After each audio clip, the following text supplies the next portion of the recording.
Hey Taurus, welcome to your success reading. So today we're going to be looking at what messages come through from Spirit with regards to advice on what you need to do in order to succeed. So this is in whatever area is a priority for you right now. So if it's career, if it's finances, if it's love, so whatever applies to you, but this is advice from Spirit of what you need to do in order to make a success of this. So let's see what messages come through for you now.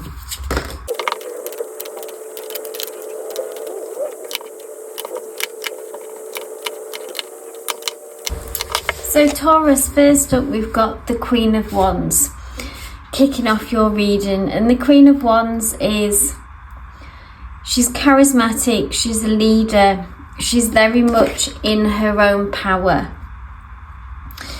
And I see her looking out. What captures me sort of about this card is that how she's looking out onto the horizon. So she's looking ahead, she's looking to the future, and I believe this is your energy. And I think you've been working very hard on your ambitions and your goals, your dreams, and planning for the future. So that's where your thoughts and your energy have been, of kind of really looking ahead and seeing where you want to go, and putting a lot of effort into the future. Now right next to it we've got the Judgment card, and the Judgment card is about, for me, with the right next to this Queen of Wands energy, is about reaping the rewards really of efforts that you've also put into the past. So the Judgment is like a card of karma.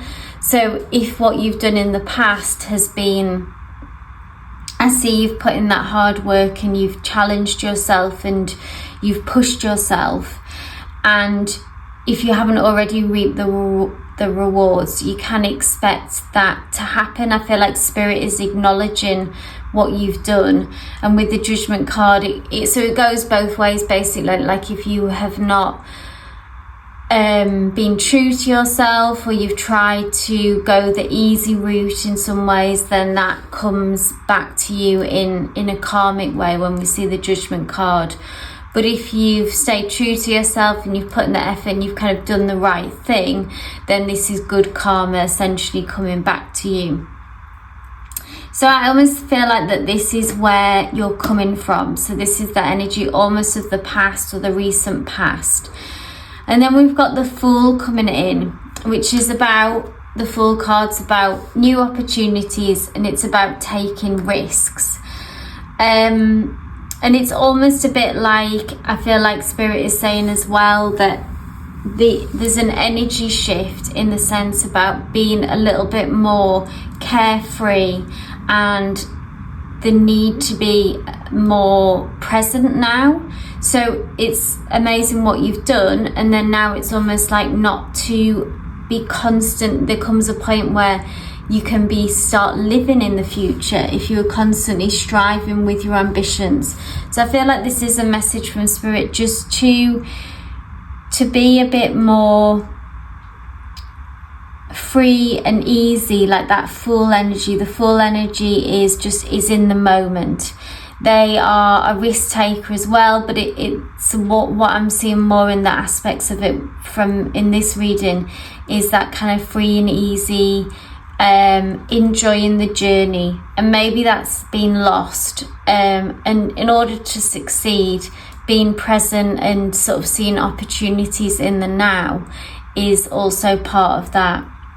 Because we've got the Knight of Cups right next to it as well, which I feel like is a new opportunity, or potentially an opportunity that's already come to you, but it's progressing. It's almost like it's going to the next level. We see the Knight of Cups has that forward movement is what I'm seeing with this, the horse, and holding this cup in his hand outstretched towards you. So I almost feel like that this is you as the Knight of Cups as well, being able to move forward with with opportunities that come from this Fool energy. So it's kind of going to ease up the energy and create more flow. So if things have felt stagnant in this area where you want to succeed, by bringing the Fool energy in, this is going to create and bring in more movement for you. Now the Eight of Swords, interestingly, is here as well, which is about, there's an element of anxiety and fears and worries, and this is about imprisoning yourself. So we see this woman here who is blindfolded, tied in a knot, and the story behind this card is that she can just remove her blindfold and she will be able to see that she can free herself. But at the minute she's lined herself up with these swords, she's tied, I'm hearing like tied herself up in knots. So maybe this is something about this behind the scenes as well that's going on for you as well. There's quite a lot of fear and worry about the future maybe and what's going to happen, Taurus. So maybe you know at night that those thoughts come in, and I'm just feeling and sensing that you're putting so much pressure on yourself about what's going to happen and kind of about succeeding, and this is just draining your energy. We've got the King of Swords, and I feel like this is someone close to you. So it's a king, but gender doesn't apply. It can be whoever has this energy. The King of Swords is someone who is committed to the truth. This person is quite tough. They say what they think and they mean what they say. And I feel like this person is part of your journey of success, and I feel like this person is going to help you to not get bogged down like in the weeds and in the worries and that pressure. They seem quite like a straight talker, like someone who'll just say, look, this is what you need to do. Like they've got good advice to give, and it's clear and it's concise and it's not fluffy. So if this person isn't already in your energy field, I kind of sense for most of you that they're already here, like you know who this person is. It could be an air sign with it being swords, so Libra, Gemini, Aquarius, or they might have those placements in their chart, but really it's more just that they're bringing this kind of energy. This is who they are. They're quite tough, they're a straight talker, they're no nonsense, and they're going to help you on your path to succeed, and they're going to help you pull you out of this energy when you get caught up in putting that pressure on yourself. Because something or someone, a situation has caused you sadness and disappointment and feelings of loss, and I feel like this has already happened. So this is something that's you're in the process of accepting, or you're already accepting that this situation or this person is like not going to give you what you need, but a situation has caused you some sadness and disappointment. In order to again sort of move on from that, there's an element of acceptance that needs to happen, that kind of that's how it's going to be, that's who that person is, or that's what this situation, like this is all they have to offer. They're not going to be able to bring anything more to the table. And when you can do that, you may already have done that, but you need to do that, if not, in order to move on and release that energy, that kind of sadness and disappointment that's potentially can hold you back. And the approach to this disappointment, again, to the situation with the Hierophant, I feel like it's about doing the right thing. I always see this with the Hierophant. It's about just doing things the traditional route, kind of doing...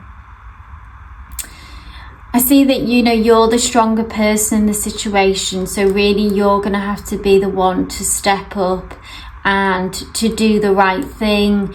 You're not going to be able to lean on this person. So you need to set your boundaries of how much are you happy for this person to lean on you, basically. But you're the stronger person in this situation. So with that, comes the decision making, comes the kind of responsibility of the situation. I'm just going to pull an extra card to see how, if there's anything more that we can, yeah. So we've got the Four of Swords, which is about, I'm seeing this as like taking rest, for example, when you need to, but I'm seeing it about setting boundaries when you need to. And as the person in the position of power and the stronger person, you're going to be the one to have to do this. So this situation or this person who is not able to step up needs to be, the boundaries need to be set, basically. So you need to protect yourself in this situation. Once you're able to do that, I see you being able to, we've got the Six of Swords about you moving into a calmer energy. So the Six of Swords is, even though you feel that disappointment of the situation and maybe feel let down, wish things could have been differently, you are moving on. So you will be able to move on from this and find a way out and move away from the chaos that I think this person or this situation brought you. So those choppy waters, things will become calmer as soon as you're able to set those boundaries, realize that you're actually more powerful in this situation than you may think, and then you will be able to move on. Reach out and connect to people that are more on your level, I want to say. People, the Three of Cups is about being able to collaborate. Once you're able to move away from this situation, I see you being able to collaborate with people who have something to offer. We see Three Cups raised, celebrating a situation, celebrating successes for you. But it's all about moving away and out from this this lower vibrational energy. Then we have the Wheel of Fortune, which is about finally getting that change of luck, Taurus, that you wanted. It's felt like quite a heavy journey that you've been through, actually, overall, just sort of looking back on all these cards and this journey. It looks like a situation, really took you to some dark places. But with the Wheel of Fortune coming through, I'm really seeing that this change of luck and things will begin to pick up. So things will get easier. The wheel will start spinning in your favour, and that change of luck will come. Now with the Seven of Wands just coming through at the end here, I feel like that this is about standing your ground. So once this happens, this movement happens, just be mindful of, particularly like a bit like old ways almost coming back to try and draw you back in, to try and suck you back into old ways of being. And you really need to stand your ground and hold steady at that point. So don't give in. It's almost like once the Wheel of Fortune turns and things begin to go in your favour and luck changes, there will be an element of having to stand your ground then. Hold those boundaries. That's what I'm hearing. You really need to hold the boundary, Taurus. Just going to ask Spirit any final messages that come through for you. Any final messages for Taurus, Spirit? I've got the lovely Knight of Swords, which I feel like is this, you finally being able to make that movement. There's sort of quite a lot of element of frustration. I feel like you felt so stagnated, so blocked in a way by false starts and things like that. But this is much similar to this Knight of Cups energy, this forward movement. And then it will pick up even more with this Knight of Swords who is charging ahead. So things really will shift for you, Taurus. If you can just set these boundaries and stay out of your head Lean on people that you can trust, this King of Swords, this truth teller who is around you. Lean on them, lean into that energy. Let them help you find and keep that clarity of these boundaries. And then you'll be able to get that forward movement that you're looking for and be able to charge ahead. I hope this reading resonated for you, Taurus. If it did, please give me a thumbs up. It's always great to hear from you as well. If you want to leave some comments down below, and subscribe for all future readings. Love and light.